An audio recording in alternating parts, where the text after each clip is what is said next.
Jogging కి వేళాయరా, ప్రకృతిలోకి పయనమవ్వరా. పూర్తి వివరాలకు చదవండి రేపటి సాక్షి హైదరాబాద్ ఎడిషన్. ఎప్పుడెప్పుడు అని ఎదురుచూస్తున్న సమయం రానే వచ్చింది. మహారాష్ట్ర అసెంబ్లీ ఎన్నికల పోలింగ్ ప్రారంభమైంది. 288 అసెంబ్లీ స్థానాలకు ఒకే విడతలో పోలింగ్ జరుగుతోంది. 288 స్థానాలకు 4136 మంది అభ్యర్థులు బరిలో ఉన్నారు. బీజేపీ సారథ్యంలోని అధికార మహాయుతి, కాంగ్రెస్ నేతృత్వంలోని విపక్ష మహావికాస్ అఘాడీ భాగ్యరేఖలను 9,70,00,000 మంది ఓటర్లు తేల్చనున్నారు.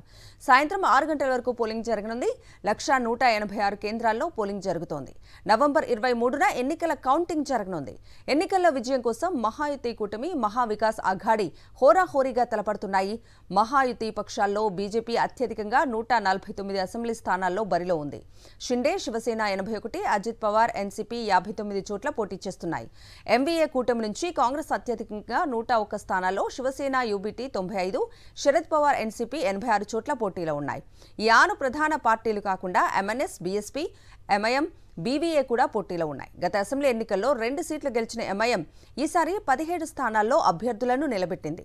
బారామతిలో అజిత్ పవార్ వర్సెస్ యోగేంద్ర పవార్, వర్లీలో ఆదిత్య ఠాక్రే వర్సెస్ మిలింద్ దేహ్రా సహా పలు కీలక ఫైట్స్ ఉత్కంఠ రేకెత్తిస్తున్నాయి. మహాయుతి తరఫున ప్రధాని మోదీ, కేంద్ర హోంమంత్రి అమిత్ షా మహారాష్ట్రలో కాలికి బలపం కట్టుకుని తిరిగారు.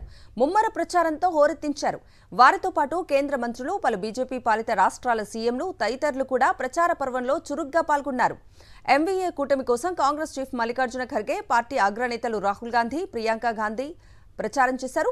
18 నుంచి 65 ఏళ్ల మధ్య వయసు మహిళలకు నెలకు 1,500 ఆర్థిక సాయం అందిస్తున్న లడ్కీ బహన్ పథకంపైనే మహాయుతి ప్రధానంగా ఆశలు పెట్టుకుంది.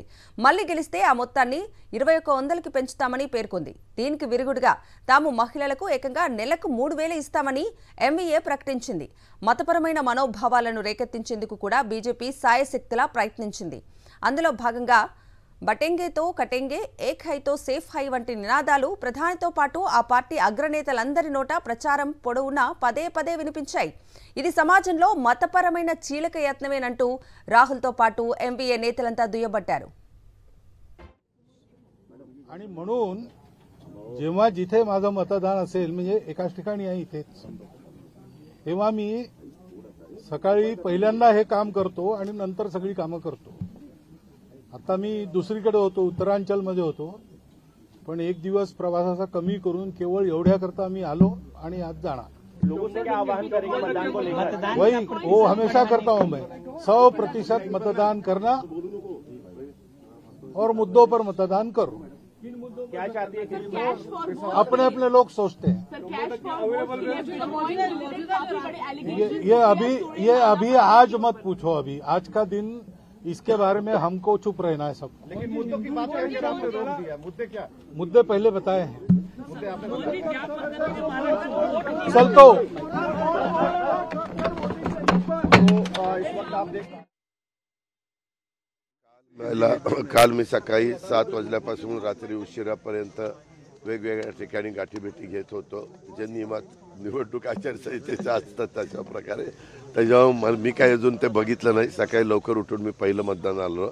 मी बघितल्यावर त्याबद्दलचे कॉमेंट्स ठीक आहे. सगळ्यांच्या प्रयत्नाने हा योग जुळून आलाय.